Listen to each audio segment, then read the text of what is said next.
Okay, wala po muna mag-react mga kababayan ha. Relax lang po muna kayo. Wala muna mag-react. Baka nagulat kayo sa title ko kasi ang title ko, si PBBM ba ay naduwag kay Sara Duterte?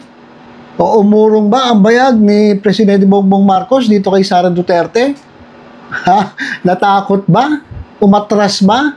Ha? Etong si Presidente Bongbong Marcos dito sa laban nila ni Sara Duterte? So yun po yung tanong mga kababayan, dahil po sa nangyari. Ano ba nangyari? Kasi po, meron pong kumalat na tawag dito, communication. Yan, may kumalat na communication na sinasabi raw di umano ni Presidente Bongbong Marcos na wag ituloy ang impeachment.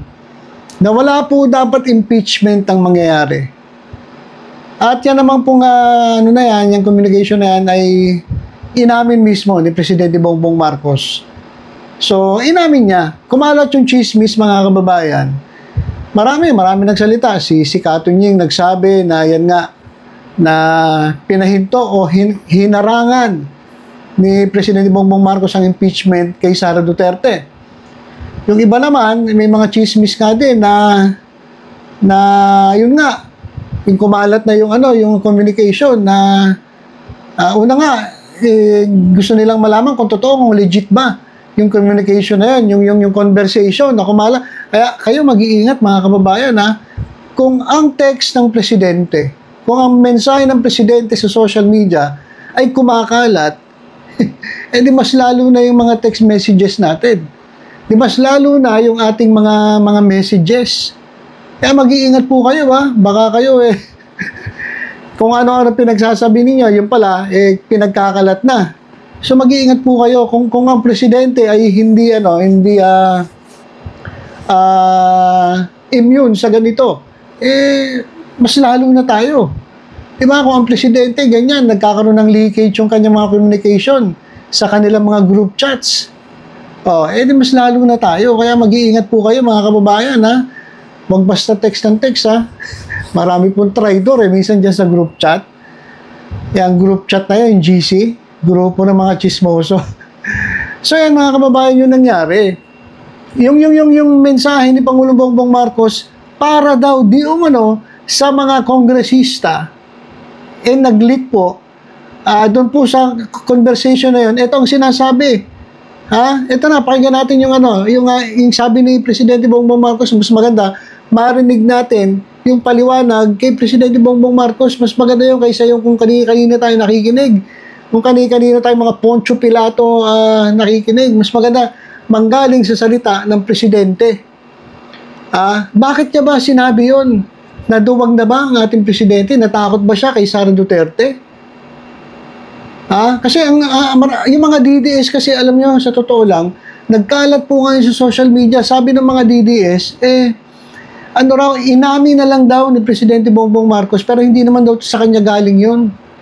Inamin niya na lang para parang damage control kasi napapansin daw o natatakot daw itong si Presidente Marcos, itong kanyang mga kaalyado, kasi lumalakas daw si Sara Duterte at yung panawagan para sa people power ay lumalakas daw. Sabi ng mga DDS.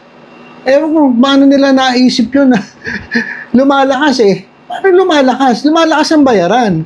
Lumalakas yung lamon ng mga taong pumupunta ron, yung mga nakatambay lang doon. Pero lumalakas yung tao, dumadami. Hindi. Wala naman Ilang piraso lang yun nandun Pero mo pati bata ay ginagamit nila. Pati minor de edad, pinapagsalita nila. So, ang ibig ko sabihin, hindi totoo na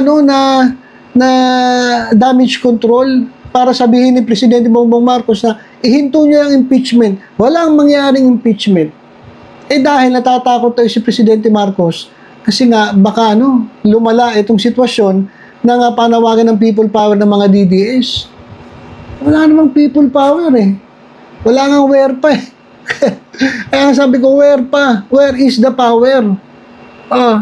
People power. Baka people power. Kasi wala namang people Nakikita mo rin yung mga yung mga hinakot nila kung saan barangay dyan. binabayaran, 500 dapat, 200 lang nabibigay. Pero yung pinagkakita pa, ginagawa pa negosyo ng mga, sino ba yung mga hinayupak na organizer ng mga na yan, rallies na yan. Yung mga tao, wala, kumakapit na talaga nagugutom na At isa pa, libre pagkain. Isang ka pa. Dati tumatambay-tambay yung iba dyan. Paikot-ikot lang sa kalsada, ngayon nakatambay na sa EDSA. Bakit? Libre pagkain So, hindi po sa tingin ko, hindi po inamin sinabi ni Presidente Bongbong Marcos kung talagang siya nga nagsabi. Hindi niya sasabihin yun para sa damage control. Dahil natatakot siya, nadudubag siya, na baka mapatalsik siya sa pwesto dahil sa people power, sa pagkilos ng mga tao na sumusuporta kay Sara Duterte. Parang malabo mangyari yun. Wala akong nakikita. May sinasabi sila, yung mga military daw, pero wala naman tayo, puro chismis lang naman yan kasi ang suporta ng military ay kay Chief Executive. Nasa Pangulo Marcos. Pati yung mga pulis. Ang suporta nila nasa Chief Executive. Kaya hindi ko alam kung saan kukuha ng puwersa itong mga DDS na sinasabi nila na kaya nilang patalsikin itong si Presidente Bongbong Marcos sa pwesto. Kasi kung pagbabasihan ko yung nakikita ko, malabo walang lakas. Wala nga where pa Kaya nga where is the power? Puro kayo people power. Wala naman kayong power. Wala nga people. So parang imposible para sa akin mga kababayan yung sinasabi nila. Kaya, pakinggan natin yung sinabi ni Presidente Marcos. Eto mga kababayan, yung sinabi mismo ni Presidente Marcos, natanong kasi siya totoo ba yung kumakalat na na conversation na ikaw ba talaga ang nagsabi doon mismo sa malamang sa miyembro ng Kongreso na walang impeachment na mangyayari kay Sara Duterte. Ito pakinggan natin guys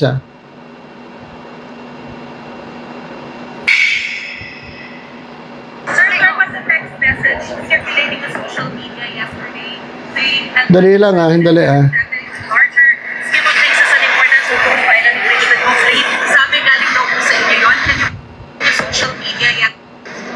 Make any difference to even one single Filipino life? Okay. Game. Sir, there was a text message circulating on social media yesterday saying that Vice President Sara Duterte is larger scheme of things as an importance of file an impeachment complaint. Sabi galing daw po sa inyo yun. Can you confirm that, sir? Was there an effort on your part? Well, it was actually private communication, but nalik na, yes. Because that's really my opinion. This is not important. This does not make any difference to even one single Filipino life. So why waste time on it? What will happen to if somebody files an impeachment? It will tie down the House. It will tie down the Senate. It will just take up all the time. And for what? For nothing. For nothing. None of this will help improve a single Filipino life. As far as I'm concerned, it's a storm in a teacup. Okay. So, okay. Ayan po, sabi ni Presidente Bongbong Marcos, hindi importante. Mas maganda yung nandun mismo sa conversation. Guys sandali lang Mas maganda yung nakita ko sa conversation mga kababayan Because that's really my opinion. Sandali lang Mas maganda yung nakita ko sa conversation mismo. Okay. Ito yung sabi sa conversation. Okay. Ito yung kumalat na text. Ayan. Hindi pa masyadong kita pero may BBM daw yun So, kaya nga kay Presidente Bongbong, pero mo nag-leak text message ng Presidente para sa isang personalidad na importante rin sa bansa natin nag-leak. Ibang klase talaga itong mga marites dito sa bansa natin, mga kababayan, nag-leak. Eto mga kababayan hanapin ko lang kasi alam ko merong mas magandang may mas maganda akong pero basahin ko na rin. Eto mga kababayan yung pinakadahilan niya. Ito yung nandun sa conversation in the larger scheme of things. Okay? Sara is unimportant. Hindi binanggit niya ano yan sa interview, hindi binanggit si Presidente Marcos. Sabi niya lang, hindi importante. Parang sinabi niya, hindi importante yung impeachment. Pero dito sa sulat, dito sa text niya, ang sabi, ang hindi importante ay si Sara Duterte. Ayan ang linaw-linaw In the larger scheme of things, Sara is unimportant. Hindi yung impeachment. Si Sara mismo, si Sara Duterte mismo, ay hindi importante. So please do not file impeachment complaints. It will only distract us from the real work of governance, which is to improve the lot of all Filipino. So ang sabi ni Presidente Marcos, parang ganito sinasabi niya, mga kababayan huwag nyo nang tangkaing mag-impeach. Huwag nyo na impeach si Sara Duterte. Bakit? Dahil natatakot siya? Dahil natatakot siya, baka dumami yung tao dyan sa Peopleware pa, dyan sa EDSA. Hindi. Bakit yung sinabing huwag na impeach? Dahil magkakagulo at baka matanggal siya sa pwesto? Baka magbalimbingan yung military at mga pulis? Ayun ba yung sinabi niyang dahilan dito? Hindi naman Ano pa yung sinasabi ng mga DDS? Naduwag siya, natakot siya, umurong ang bayag ni Presidente? Dahil lumalakas daw si Sara Duterte? Dumadami raw ang mga sumusuporta kay Sara Duterte? Anong dumadami? Anong dumadami ron? Kumukunti pa nga tingnan nyo nga yung EDSA kung merong mga sumusuporta. Wala naman Ano sinasabi? Alam nyo, magagaling lang talaga sa fake news yung mga yan. Magaling lang mambuli. Pero ang totoo, wala naman silang werpa kawerpa-werpa. Wala silang power, mga kababayan. Ito yung dahilan ni Presidente Bongbong Marcos, bakit sabi niya, itigilan nyo na yan. Do not file an impeachment case. Huwag na kayo mag-file ng impeachment. Bakit? Una-una, doon sa sinabi niya, doon sa media, ang sabi niya, yung Senado, yung House of Representatives, bibigyan ng oras yan. Unang-una, ang daming masasayang ang oras ng Senado, masasayang ang oras ng Kongreso ng House of Representatives. Pangalawa, masasayang ang pera ng taong bayan. Gagastusin mo yan mag-ilang milyon ng impeachment. Ang dami mong gagastusin dyan sa impeachment. Masasayang ang oras, masasayang ang pera ng taong bayan, masasayang ang pagod. Ang daming masasayang. Ayun yung sinabi ni Presidente Marcos. Doon sa kanyang sa media. Pero ito ang pinakaano dyan Sara is unimportant. Hindi importante si Sara. Hindi po not worth it. Parang gano'n ang sinasabi ni Presidente Marcos. Hindi po worth. Huwag natin bigyan ng oras, huwag natin pagsayangan ng pera, huwag natin pagsayangan ng panahon, huwag natin pagsayangan ng ating pagod si Sara Duterte. Hindi impeachment. Hindi na sinasabi ni Presidente Marcos, hindi na impeachment Si Sara Duterte, huwag niyo nang bigyan ng panahon. Hindi siya importante. Not worth it. Walang kwenta yan si Sara Duterte. Hindi yan importante. Huwag niyong sayangin yung oras ninyo, huwag niyong sayangin ang panahon, huwag niyong sayangin ang pagod, huwag niyong sayangin ang pera ng taong bayan. Yung gagastusin niyo dyan sa impeachment, mas maganda, ibigay niyo na lang sa tao. Kaysa gagastos kayo ng milyones, baka umabot pa ng bilyones, sayang lang. Hindi naman importante si Sara. Ayan. Ayan po yung nakasulat dyan sa text.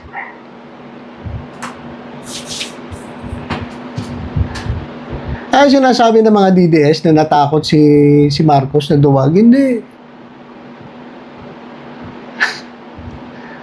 Alam ng presidente natin, alam ng Presidente Marcos na walang halaga, walang worth, walang value si Sara Duterte para bigyan ng panahon, para pag-aksayahan ng oras, para pag-aksayahan ng pagod, para pag-aksayahan ng pera ng taong bayan. Wala. Not worth it. Sayang. Kaya wag na kayo mag-impeach. Saka isa pa mga kababayan sa mga vlogger, maganda yan, impeachment, daming content. Diba? Daming content. Pero hindi kawawa po ang taong bayan, sayang po yung pera. Ngayon, kung wala impeachment, meron naman na korte na. Hayaan na lang natin ng korte, diyan na po gumulong ang investigasyon. Hindi na kailangan impeach kasi unang-una, kapag napatunayan na siya ay, ang dami niyang kaso kasi mga kababayan Plunder lang Yung pagnanakaw sa kaban ng bayan, ang laking kaso na yan, pwede ka na makakulong dyan. Disbarment case, pwede ka ma-disbar, matanggal ang pagiging abogado mo. Ang dami pong kaso mga kababayan Death threat, pag-aaklas, sedition, inciting to sedition. Ang daming kaso ni Sara Duterte. Bakit kailangan pa mag-impeachment? Pero sa impeachment, ang laki na magagastos natin, sayang yung oras, sayang ang pagod, sayang ang pera ng taong bayan. Kaya sinasabi ni Presidente Marcos, huwag na lang kayong mag-impeachment.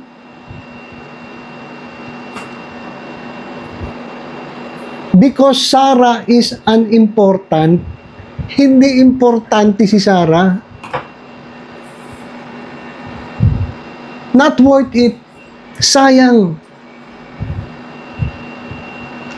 Kaya niya inatras kung may usapan man sila dati, kaya sinabi niya na wala na impeachment. Wag niyo na palanuhin yung impeachment. Sayang ang oras niyo. Sayang ang panahon. Sayang ang pera ng taong bayan. Kaya doon sa mga DDS na nagsasabi na tatakot daw si Marcos. Hindi. Matatakot ka ba? Kaya nga, tingin mo nga doon sa tao. Kumbaga, parang hindi importante. Bakit ka matatakot sa isang tao na hindi importante? Na walang bilang, walang saysay, walang silbi. Di ba? Sabi ko sa inyo, relax lang kayo Sabi ko sa inyo, kalma lang wag magagalit ngayon sigurado magagalit ngayon sa akin itong mga DDS, sigurado yan.